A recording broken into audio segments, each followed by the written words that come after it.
Hi, I'm Mike Cosmic for the Cosmic Clash, and we're here with members of Parker Woodland. Hi. We're here with Erin. And Keri. And Keri. And we're missing... We're missing Andrew. We're missing Andrew. Yeah. Missing Andrew. If you want to see our ripping guitar player, you have to come in person. You have to come live. Yeah, no, I mean, the shows are insanely energetic.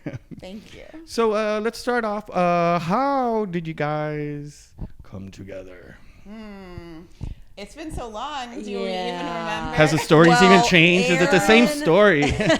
Well, Erin and I, we've been playing in a previous band, Butch County, together for 8 years. No, like 11 or 12. Holy See, cow. that's how long it's been. Wow, So we've that been is playing cool. together for quite some time. And then I'll let you take it away on how Parker Woodland started, but that's how we got together. Yeah, so we've been a rhythm section together for about 12 years. And I'll just rewind to say that I met the lead singer of Butch County through Zumba and the YMCA, two of my favorite things. Wow. I know. So let's see. But for Parker Woodland, originally there were a group of neighbors in the area of Parker Lane and Woodland Avenue. And that's where the name comes from. Makes sense. I like to tell people, like Sleater Kinney, it's an intersection. Though I do answer to Parker now because so many people think it's a person's name.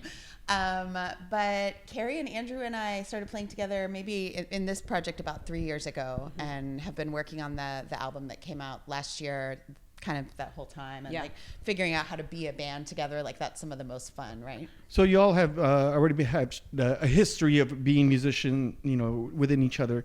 And what I was reading online is like some of you guys are like real musicians. You guys have like professional training in music or somewhere around there. I've been playing music since I was 8. I've been in a rock band playing drums since I was 14. I went to college as a music major back in California. That was back in late 80s, early 90s, and moved here to Texas in 92, pulled into town January 3rd of 92, actually left California on New Year's Day after playing a show with a band I was in at the time. We had all our U-Hauls packed and everything, got in and moved here sight unseen to Austin. And it just progressed from there. And then I've been lucky enough here to play with Meg Henches back in the late 90s. I played with her, had a lot of fun playing with her. And then just other bands. And then the most recent one prior to Parker Woodland would be Butch County. That's where Erin and I met. And now I'm with Parker Woodland, and I love it. Absolutely love it. And for me, I started playing upright bass, like classical bass, in middle school. I grew up in Austin, and so I played classical bass through college. And then it took me a minute to realize that the electric bass playing I was seeing at emos every night when I was going out to see the music that I liked was also the instrument that I played. I just needed to make a shift, and I did that in my 20s, and it never looked back. So I've been playing electric a long time. Andrew studied music a little bit at Berkeley School of Music. That's what But music was the thing that just grabbed him away from college even, and he's been playing in bands ever since too. Because you guys even grew up in the Austin music scene, and you guys have been part of this, thing that, the legendary part of it. They have the psych stuff, and then we have this surgence of indie rock, which you guys, obviously Parker Woodland has a big, huge sound that comes from that. And it makes sense that like the new album has that indie feeling, that genuine indie feeling of that indiness, that whole 90s feeling and stuff like that. So writing this album, you guys recorded it at Ice Cream Studios, Matt Parmenter, right? And we love you, Matt. Ice Cream Factory, yeah, Ice Cream Factory, yes. With Matt. And who was the producer, or who helped you? That was Brent Baldwin. And right. Brent is someone that we go way back with, and you may... I think a lot of people go back with that right? Gentleman. Andrew played in the Normans with Brent in the early 2000s at the same time that my first band, the Personals, was playing shows with them. And we're friends with some of the bands that Brent is in now, Boer and Thor and Friends. And, Brent, when we were looking to how to make an album as a group of people who were just getting to know each other. Andrew and I were strangers when we first met and first started writing together. And so having someone that we both knew and trusted to bring into the album creation process was a move that we sort of pat ourselves on the back. It really helped us get through what can be a really challenging process for new collaborators. Yeah, and you're right. But I guess collaborating what was the thing that really brought you guys together? Was it just the love for kind of like the same style of music, or was it just kind of like it just vibed? Mm-hmm. Well, for Andrew and me, I had done a single with Matt Parmenter at Ice Cream Studios with some other folks, and I was like in transition coming out of the pandemic, like who did I want to bring in to Parker Woodland? And I asked Matt if he would have lunch with me at Cherrywood. I was like, he's worked with me now. He knows what I'm like. He knows my dream for this band, like the vision I have for it. And so I took him to lunch, and I sort of went into like, oh, you know, I want to be like part of the fabric of the Austin music scene. I want to get into the level of like, we're playing festivals, we're touring, I want our record to be next level. You know, who do you know that you think would be a good fit? And he had a few suggestions. Two of them we were already working with, Cole, who had done a video with us, and Andrea Carroll from Girls Rock. So I was like, well, I trust your taste because you've just suggested two people I already love. And he suggested Andrew, and we got together for tacos.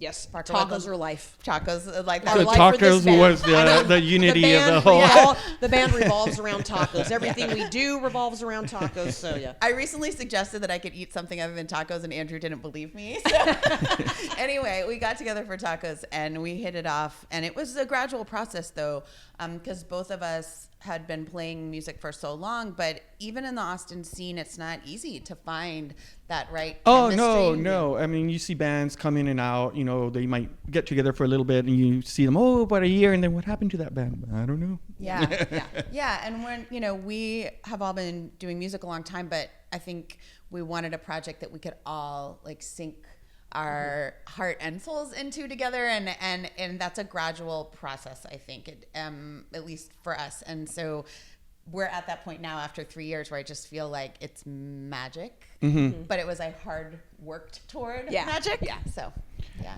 Okay. Writing the album, was it something where you guys had like a vision on what kind of subject you guys were, or is it like something that, you know, you put together out of life experiences that you're like, well, it's not I don't want to say like a storyline, but more of a, I got these tracks. Yeah. Yes. I don't know. Is it all of them? All of them? I don't know. Yeah, that's a great question. So I guess when Andrew and I first started talking, we talked about our shared love of the album format, not just singles or EPs, and Keri shares that too.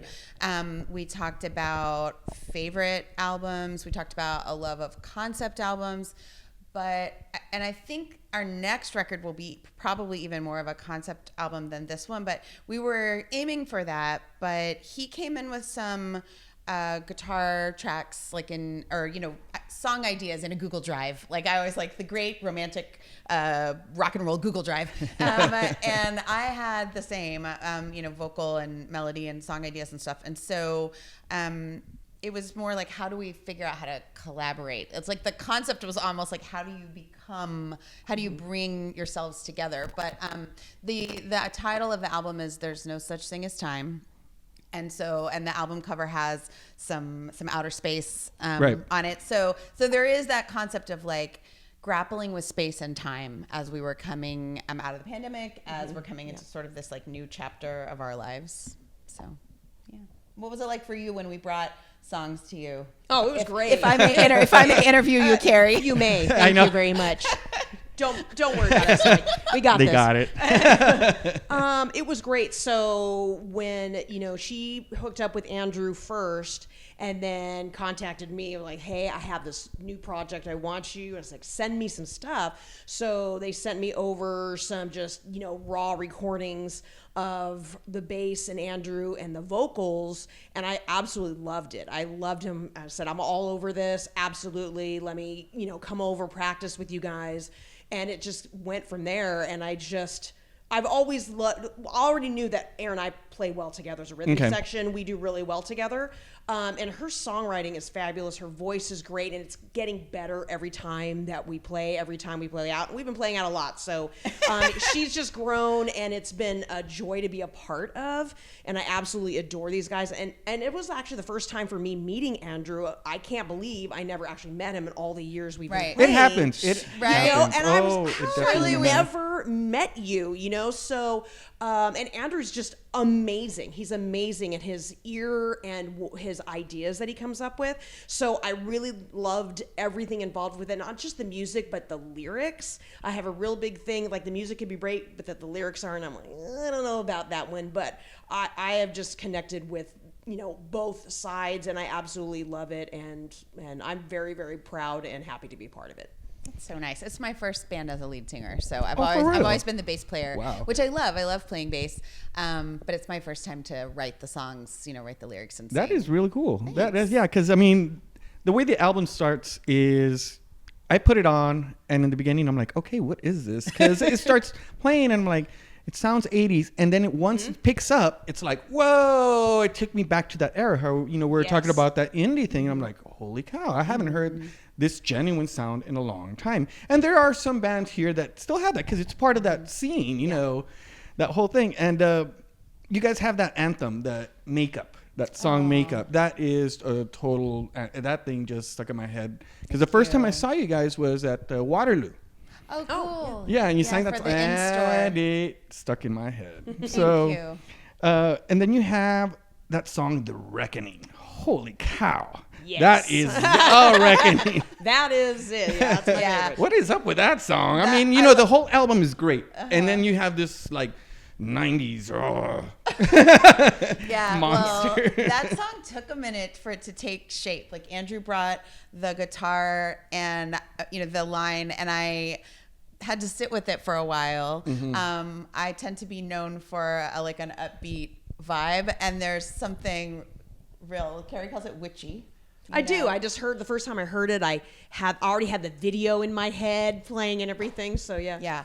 And I had to sit with it for a while before I understood what it was about for me. But, you know, that line, like, I don't think we're getting out alive. It's like a warning about how we're treating the planet, how we're treating each other, and all of that. And but we are releasing, I can't wait for you to hear, the remix is coming out this month in January.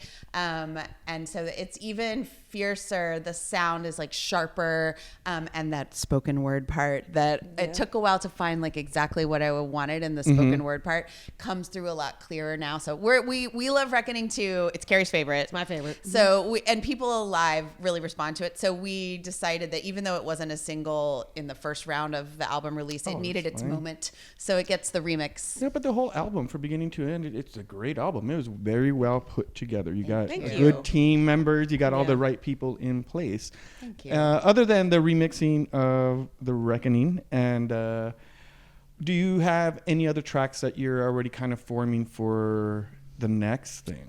Because usually some people already have like, oh, recorded this, but we already have new stuff. We have a favorite song that we open the shows with that's not recorded yet called Show. And then we've been starting to write the next record, and we're still kind of exploring what the sound's going to be. Yeah. I don't know how much to say. But there's momentum there already for it. Definitely. Right. There is. Yeah, definitely. We're also in the middle of our residency at Hotel Vegas right now. So like that balance of wanting to work on like a fun new cover to bring to the residency, or, you know, keeping the music like really tight for that, but also wanting to be writing at the same time and having like a job and stuff. You know. Well, congratulations on the residency, Thank especially you. Hotel Vegas. That's a fun venue. I love that. It is man. fun. Yes. Yeah. And you guys are playing on the cold month I know. of January. It was a debate as to whether, you know, that was really a wise thing to do. But we were like, you know what, let's start the new year off like in a home base that we really like, and getting to just kind of like start with I a like bang. that stage. Yeah, it's just fun. Even if there's no one there or there's a ton of people, it has this vibe to it, that place. And especially you guys have an energy that's wild on stage. It's like meeting you here and stuff like that, but then when you see you on stage, it's like, what? People tell me that. I hear What that is going on? It's just funny. I know. I'm like, maybe I shouldn't do interviews. Maybe I should stay mysterious so that not to break the wall. But yeah, I think if you're a performer, and a lot of front people are like this, but a lot of performers are like this. There's your sort of day-to-day way that you're moving in the world, and then when you get on stage, you get to be this like full version of yourself that I feel like lives in me all the time. But like sometimes I'll like walk by a mirror and I don't feel like I'm seeing my full self, but like when I get on stage, I feel like my full self. that alter same. ego, Yeah. kind of like the multi, I don't know, like David Bowie. How many stages are there to David Bowie? With those meant, I think all of us have kind of that, not just that one persona. We have plenty of personas somewhere in there. Yeah. Is there anything else you guys would like to add? Gosh, well, I mean, I really appreciate Cosmic Clash and all of y'all. We can't do it without music, so without y'all. Yeah. What else? Well, we're really excited to be playing South by Southwest official again, and we're working on our schedule for the day parties and things like that. So wave at us if you're watching and you're putting your day party together. We're kind of determined to just do all the rock we can do that week. What else, Keri? Oh, I would say like there's a lot of music videos that we made in 2024. There's a video for Makeup. There's a video for Stranger. I need to check that on YouTube. On YouTube. We made like 5 music videos last year, and so I'd love for. And I'm a YouTube guy. I don't know why I haven't. Like I listened to the album. Yeah. I have no idea what. But Makeup is one of them, so you love it. Yeah, I'm down. All right. Yeah, the video for Stranger is one of our favorites too. Stranger turned out very, very good. Yeah, we worked with Mad Whitaker from Sailor Poon. Oh, okay. The Dial Tones. Okay, yeah. I'm trying to remember names because everybody's like names, and like I've met some people, and I haven't met some people. Yeah. So it's a small world out there, but there's a lot of names to remember and a lot of names and faces. What else, Keri? What are you excited about for this year? Everything. The live shows. I love playing live. It's my favorite thing. I love recording and seeing what we produce and what we can come up with and the ideas come together. But nothing for me compares than playing live. I agree. People need to come out and see you guys live. That is just it's a what do you call it? It's a thing. Yeah, it's a necessity. It's a necessity. It's like, I get it now. Yeah. We call it like a shared collective experience. You want to like feel. I think some people forget what it's like to experience like rock and roll. Like, here's the energy. Here we got a performance. Yeah, right. I guess it's definitely. And we're still a new band overall. Like even though we've been playing for a long time, this band is pretty new on the scene. We've been like really putting ourselves out there, but there's still a lot of people out there who haven't gotten to see us live, and so I'm hoping that this residency, and also we got one of the Sonic Guild grants, so we're playing the Sonic Guild Ball. Heck yeah. So I don't know, it may have passed by the time people watch this, but if not, like the Sonic Guild Ball is going to be amazing. That's on Saturday, January 18th. We're so thankful to Sonic Guild, and that was a big celebration for us this year too. That was huge. That was awesome. Well, I wish you guys luck and the greatest prosperity, because I love your personalities, your interaction within the music scene, because you guys are very important to Austin for one thing. And Austin knows that. A lot of us do know that. And it's wonderful to hang out and talk a little bit about, Parker Woodland and yourselves. And I thank you all. Thank you very much. I'm Mike Cosmic for the Cosmic Clash, and I'll be catching you guys later.